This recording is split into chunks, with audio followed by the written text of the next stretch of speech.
meron din dito galing sasakay ng LRT1 dito. Wawa naman yung mga tumatawid dito. To Metro Hub, One Stop Lifestyle Hub.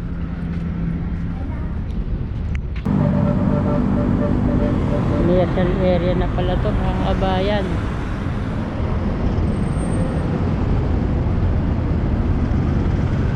Tara, mag-update tayo dito, mga kabayan. Pagala natin hindi na pupuntahan tong LRT1 sa Dr. Santos. Hirap pala tumawid dito. Sobrang daming mga sasakyan. Sana maano nila to, gawa ng paraan.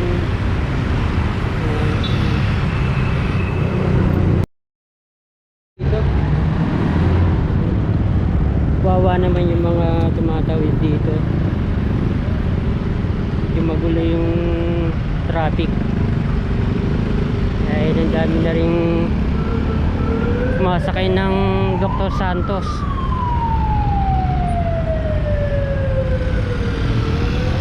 Nandun lang ang SM City Sukat. Ito yung pupuntahan natin.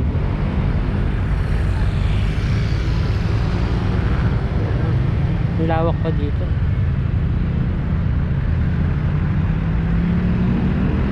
Di pa ito na-develop.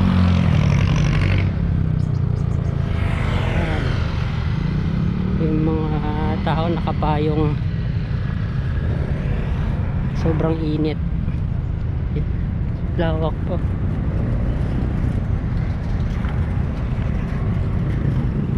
Nubuan na ng talahib.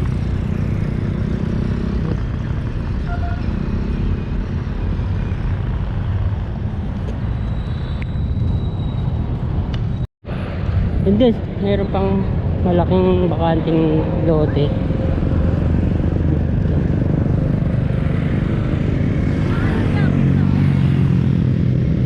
Dito nang ginawang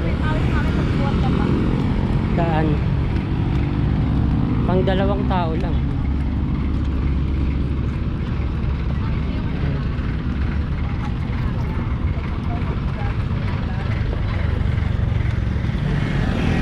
Ito.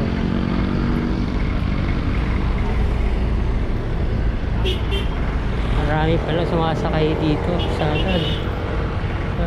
Dr. Santos. Tapos merong terminal. Lawak pa.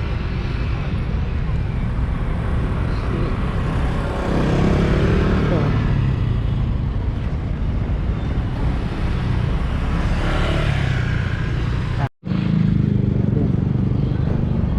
Yung mga ride hailing app. Dito tayo.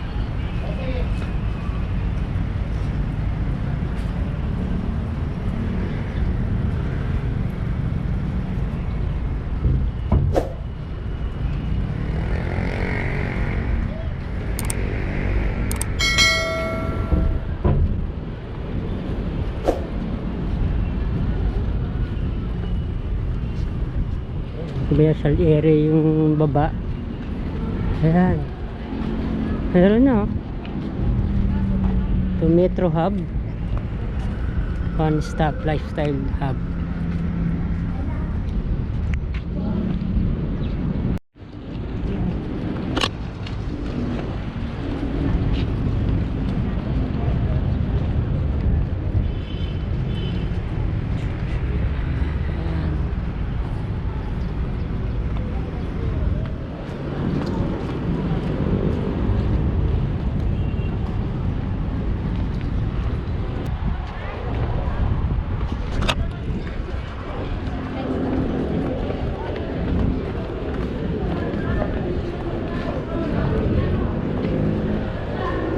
Kaya ang entrance nito ito entrance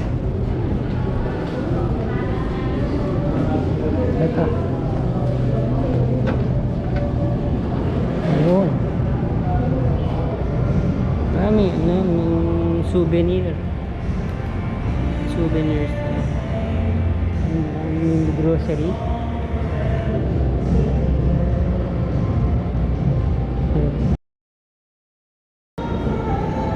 Yan, yung mga ano pa. Mga damit. Coffee hub. Sama-sama na, ano. Kabayan.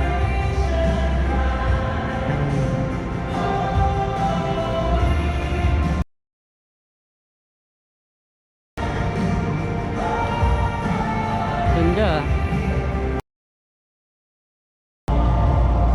Yung mga pagkain. So, ano. Tapos merong coffee shop. At yan, ang regalo. At ito pa. Souvenir.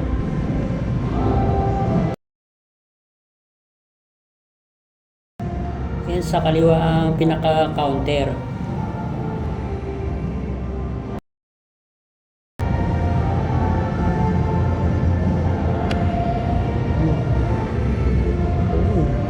Daanan natin. Yun. Pinaka-entrance. Hindi naman tayo sasakay. Dito lang tayo.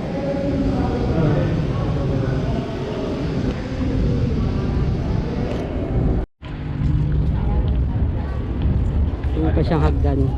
Sakto lang.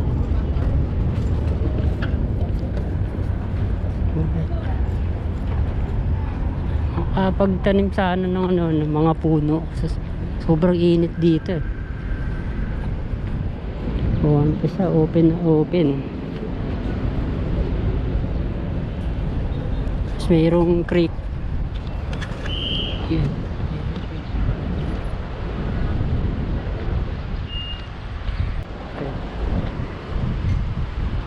Yan, meron siyang PWD ramp. Yan. Nakakapunta yung mga naka-wheelchair. Yan. Diba? Dito, mga motor. San Dionisio. Ayan. Yung kanal dito.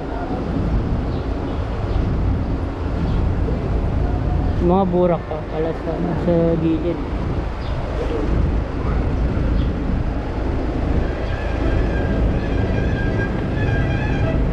Mga ano to, mga modern jeeps na to.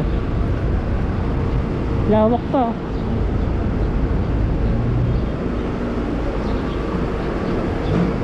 Sukat Highway. Uy, nagahong siya. San Dionisio ESC. Baclaran via Dr. Santos Avenue. Sukat. Yun ang linya ruta. Ayun. Tumahan.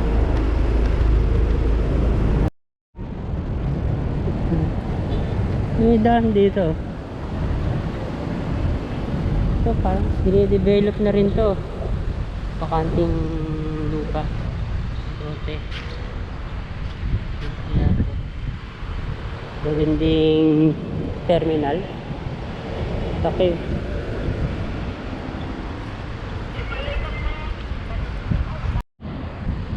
Yung taxi sa Vietnam. And mga kulay pagka ano to, mint green. So yung ano yan, mga electric.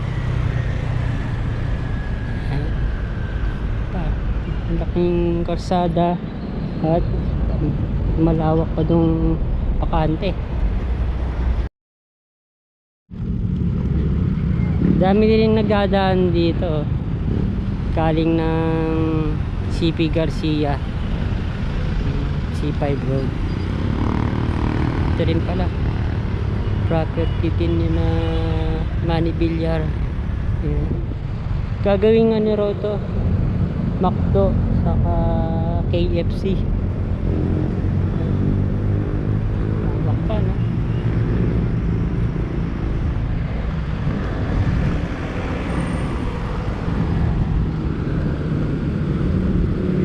yun, pagdating doon sa parting merong puno, ang lamig na. Meron din dito ang galing sasakay ng LRT1.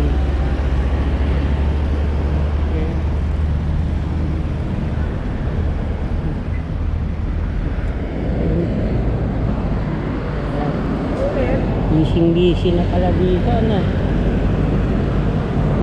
Hindi natin yung dulo. Ayan.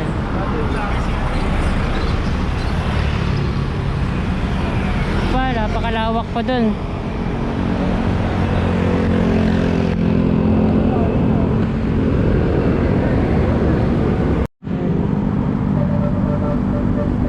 Commercial area na pala to, mga kabayan.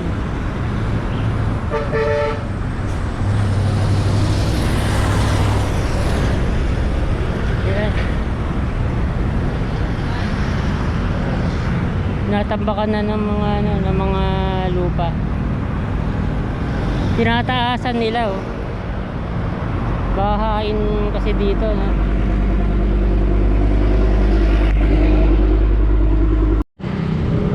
Pero talaga yung pinakadulo ng track ng LRT1. Wala pa namang construction, pero ito inaayos dito sa Center Island.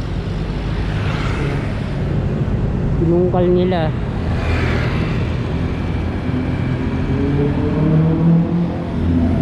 Ito yung alignment.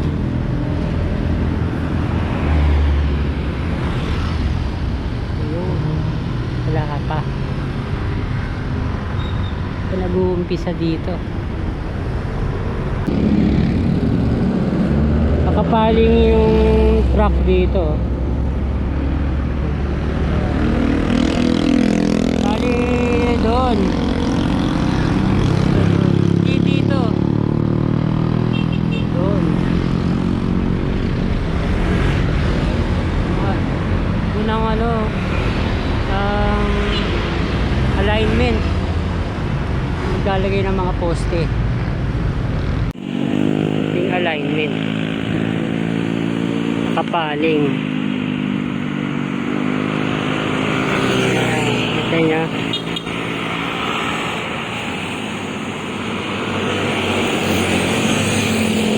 Ali dito.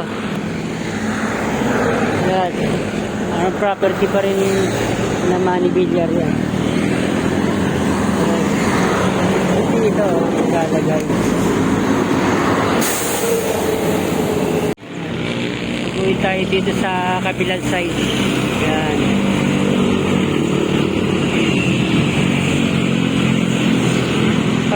May nakahintungan na doon.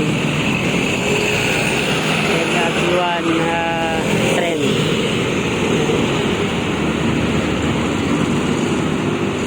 Hindi matatagalan pa bago makarating ng Cavite. 2030 pa. Hindi pa ang isa doon.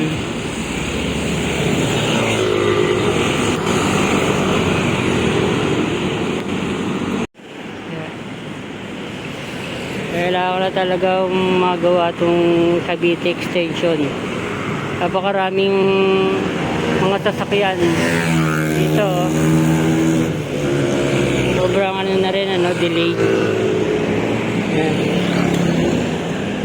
Dapat na istasyon pa ang gagawin dahil nadagdagan ng Talaba Station sa Bacoor, Cavite. Grabe, sobrang lawak pa. Hindi pala na-develop.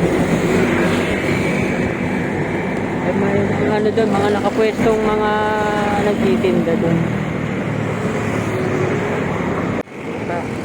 Ayun pang creek. Papunta pa ng ng SM Sukat. Daanan to ng mga malalaking truck din. Nakahinto yung mga tren. Maganda rin ditong mamasyal.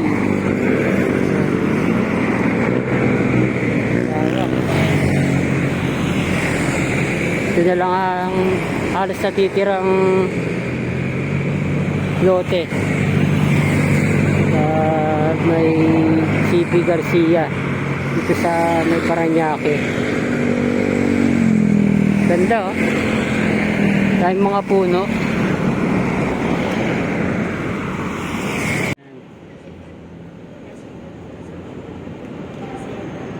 Ayan, bagong bukas na Metro Hub.